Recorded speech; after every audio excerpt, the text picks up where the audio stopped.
Hey, what's up, Crypto Army? I'm Travis, your crypto newbie, bringing you my experiences. You have to learn things the hard way. Just a reminder, I'm not a financial advisor, and none of my content should be viewed as financial advice. Before we jump into Operation 7, kind of a big update for you.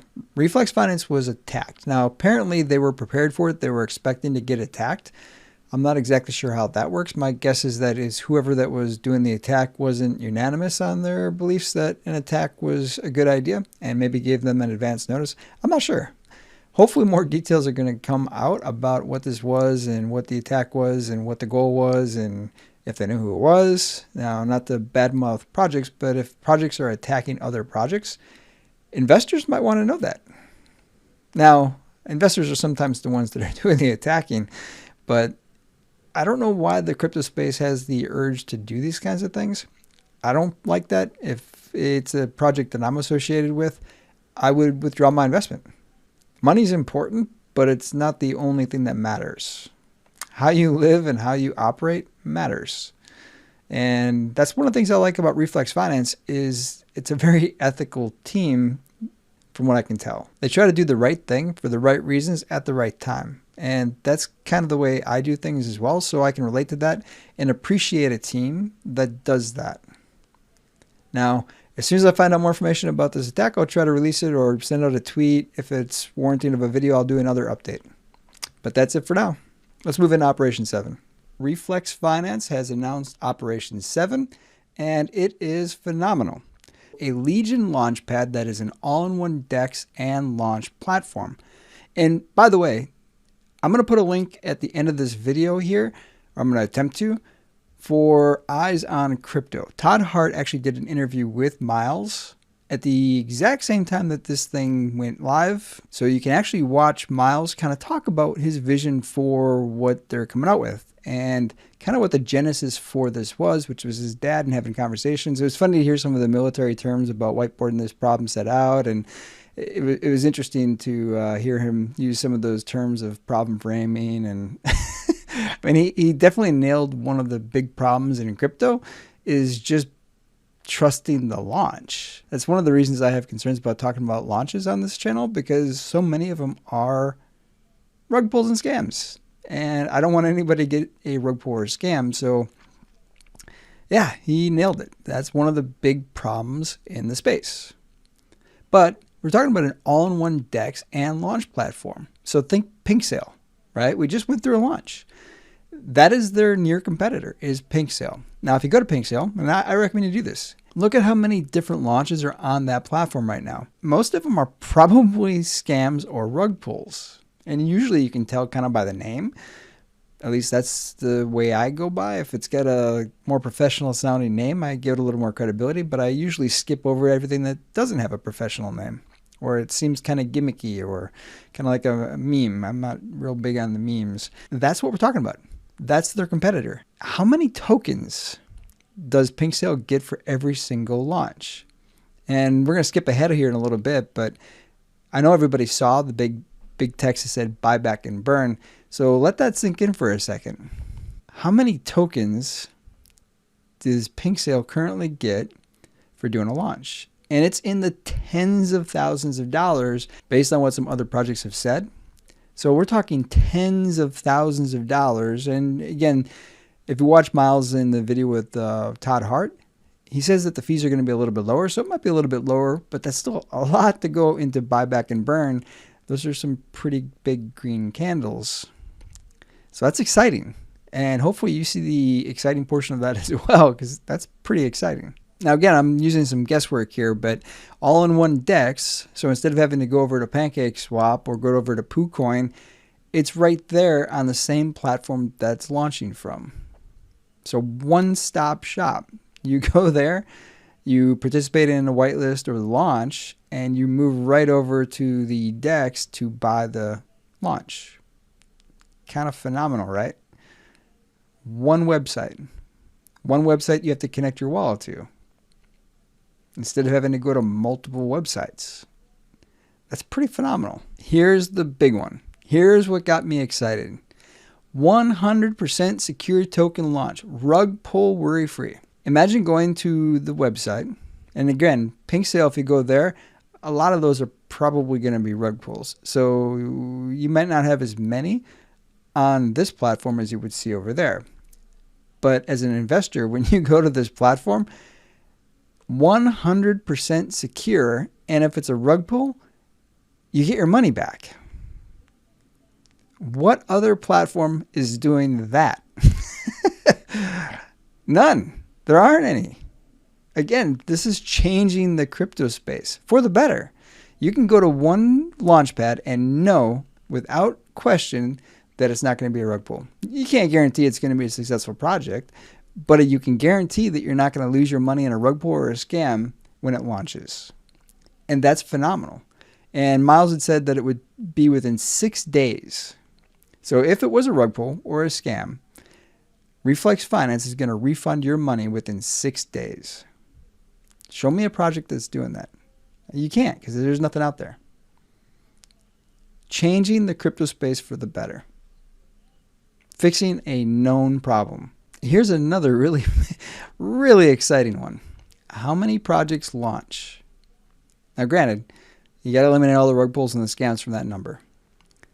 So they're probably going to be very selective of what they launch. And I don't know what their process is going to be. They'll hopefully explain some of that on how they can guarantee that. Buyback and burn take it to the next level. Think about tens of thousands of dollars per project. And that's just the launchpad. The DEX usually charges a small fee as well. Now it's really small. But if it becomes a go-to location because of some of the features being better than other options like PancakeSwap or KuCoin, if it's got better options and it's integrated to the launchpad and it becomes the go-to thing that everybody wants to use because they trust it and because it's got a better rate, will the DEX's fee be also buyback and burn? And how much in volume is that going to generate? How much does PancakeSwap have? And there's a lot of things I don't like about PancakeSwap. You know, for example, the slippage. Why doesn't the platform take into account the fees? We've been on fees for quite a while now. It's not like they can't figure out what the fee is for some of these cryptos that are launching. Why doesn't it show the fee? That way you know you're going to pay a 20% fee. Why doesn't it take that into consideration when it's showing you what you're going to get back? Why do you have to set the slippage higher than the fee? Why can't it just be 0.5% and the platform take it into consideration? Again, this is just some of the things I'd like to see. I don't know whether they can do that. I don't know what the technical limitations are. I think that would be a great option. And it might have resolved some of the issues at this past launch. Because how hard is it to put a comma in the number? I do read comments. I do read things that are in Telegram, and I do read things that are in Discord. And one of the things after I posted my video, I saw people saying is, well, yeah, but there's no commas. They couldn't tell what the number was, not in a quick fashion. And I understand that. I do get that.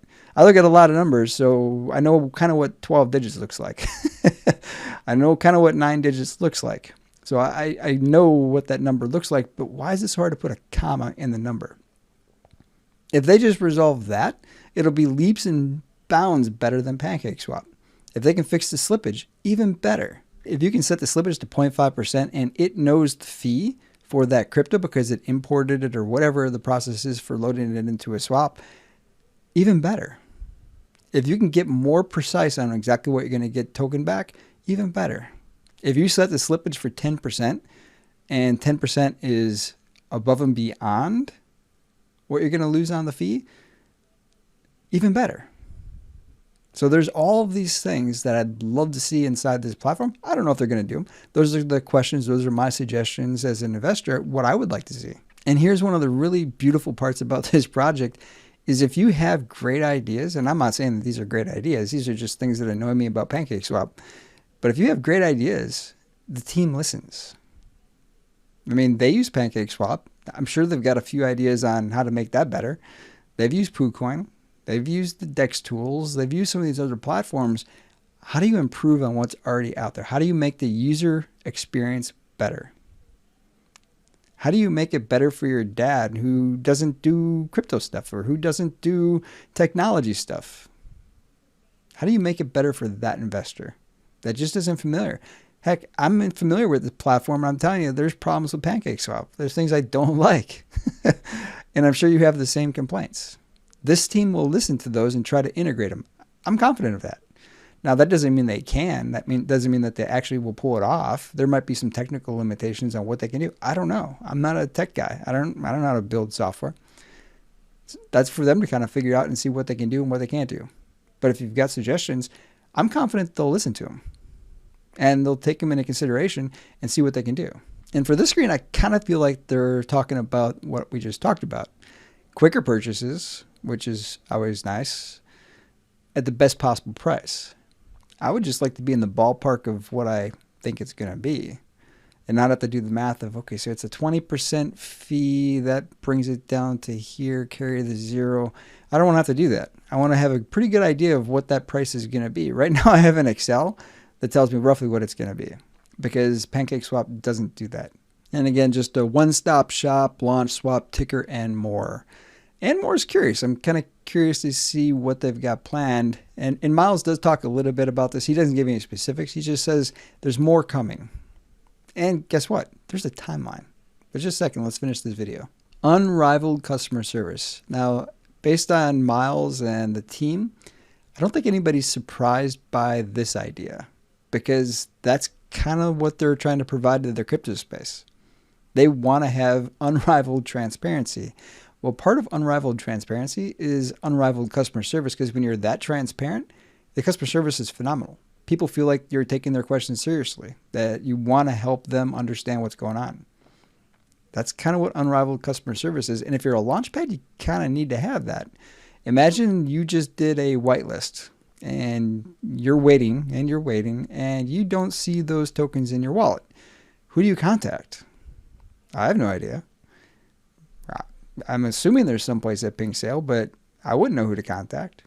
Do you contact the team or do you contact the actual launchpad? I'm not sure. If they make that easier where, hey, if you got a problem, here's where you go. It's right on the page. It's easy to figure out. Maybe it's a chat box. Maybe it's an email. But unrivaled same-day resolution center. Same day. Which is important when you're talking about rewards tokens. You want to get those tokens in your wallet as quick as possible so it can start generating those rewards. Launch days have a phenomenal amount of rewards. You don't want to miss out on that. So here's the big one. It's launching in the first quarter. And actually, Miles provided some specific dates. And they're planning on doing the beta test March 7th with the full-on launch on April 7th. So first quarter, we're going to get the beta test. We're going to get to see it. We're going to get to interact with it. And then it's going to go live April 7th is what they're shooting for. So again, quarter one. We're in February right now. That's next month. That's a month from right now that they're going to have a beta of this system. Show me a project that came out with massive utility in a month. Now, granted, it's 2 months from now for the actual launch. It goes live. Everybody starts using it, start doing projects. But the beta testing where we get to see, interact, use the system next month. 1 month after launch. That's crazy, right? Absolutely nuts. Now, I'm hoping you're starting to see why I was so excited about this token. And specifically, why I said hold off until right now to sell. Don't sell. And I think this explains why. There's nobody else in the crypto space doing that. A money-back guarantee within 6 days of a rug pull or a scam.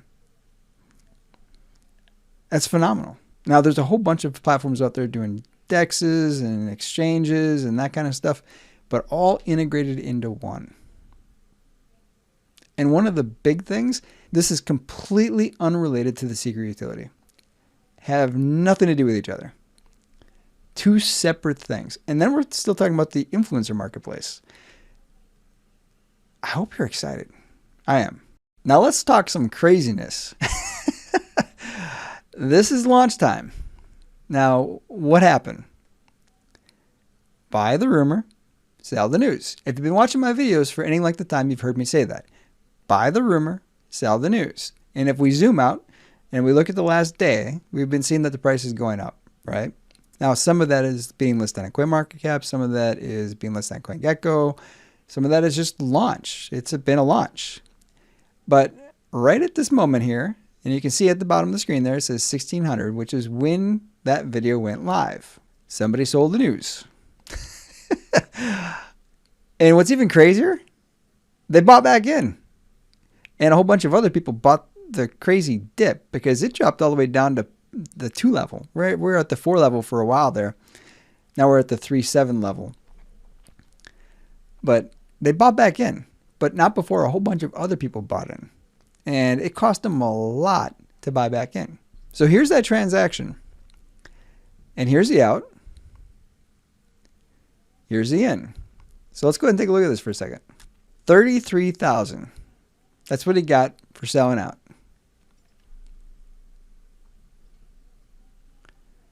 Now let's look at when he bought. He bought in for 61,000. I'm not sure that was a good plan. Now, granted, he got a little bit more when he bought in for almost double the amount. So he got, another 300 billion tokens with his buy-in. But, ouch. That doesn't seem like it was a good idea. Now, why did this happen? Again, it's about buy the rumor, sell the news. Normally what happens, a whale, and that's what a $30,000 sell is. It's a whale. We don't all have $30,000 laying around. A whale sells. He tries to trigger a sell-off. And a bunch of other people did sell. And there might even have been some coordination with this where they had a couple different people try to sell at the same time. Whales do some crazy stuff. You got to be kind of careful in the space. But it looks like somebody that knew how this works expected it and were paying attention because a whole bunch of buys happened right after that and the price drove right back up. And that person was trying to buy back into their position and hopefully trying to get more. And they did. They got more. But for double the amount of money. So I don't know that worked out well. Again, that's just what I'm taking from this. Maybe there's another interpretation. But that's kind of what it looked like. Is they sold. They tried to trigger a sell-off. And there was a little bit of a sell-off. But a whole bunch of people were ready to buy back in and increase their position at a much, much lower price point. And then the person bought back in, got back, a little bit more than what they sold, but at a much higher cost. I'm not sure that worked out in that person's favor. Now, here's the beauty of this. You just got a whole bunch more rewards because of all of that buying and selling. So your rewards went up and spiked for a second there. This is going to continue to happen. And it's going to be an issue as long as we have whales, which we're going to have those for a long time. It's going to take a while to get rid of the whales. It's just kind of how it is with crypto. So expect this.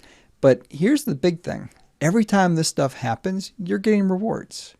Every time the price drops, because this time it worked out well where it jumped right back up, that's not always going to be the case. Sometimes it's going to be down for a little while. And it'll slowly work its way up. And it might catch back all the way up to where it was. But not always. Buy the dips. Increase your position. That means you're getting more Binance-Pegged USD. I love it when these tokens stay low on price because it gives me a chance to increase my position the entire time.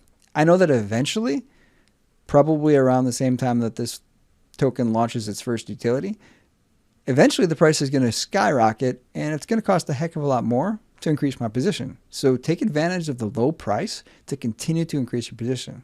And the beauty of these is you're getting those rewards where you can just reinvest them. And you get more rewards for that reinvestment. And then we're going to be doing staking on top of that. And Miles said in the video, that's ready. It could launch today, it could launch tomorrow, it could launch in 13 or so days.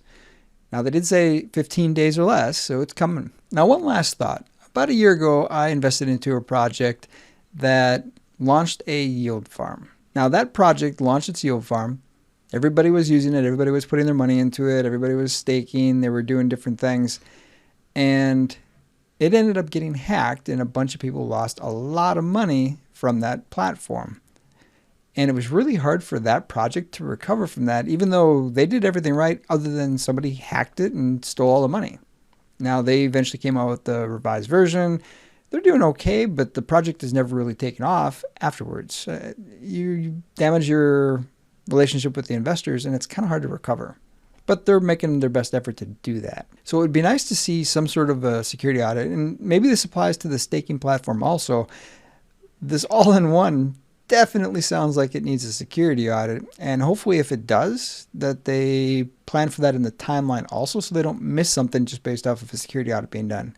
And it would be nice to see some of the bigger security audits being used, like Certic or one of the other big audit companies out there. Again, I'm not sure what needs audits and what doesn't. I've seen a lot of projects launch wallets that need audits, and then I've seen some projects like SHIB and their ShibSwap, they used a Certic audit on that. So I know that a lot of platforms do audits on various things that they're launching. And that just helps build confidence in the product that you're using. Because if you're going to stake all your tokens, and I'll just use staking as an example, unless there's absolutely no way that they can be taken out of your wallet, because in this case they're staked and they're going to stay in your wallet, unless there's absolutely no way that they can take out of your wallet, I kind of feel like there should be an audit for that. Same thing with the decentralized exchange. This is a little bit more than your typical rewards dashboard. I think it might need an audit, but that's one of those things I would like the team to address is the security of the system. What are the concerns? What are they doing to mitigate those concerns? Are there any concerns? Maybe there aren't. Maybe the way that it integrates with your wallet, there's absolutely no concern. Yeah, I would just like the team to explain that. Well, that's it for today. What are your thoughts on Operation 7? Was it worth waiting? Do you see the excitement and the potential for this project? Let me know in the comments. Until next time, stay strong with those dominants.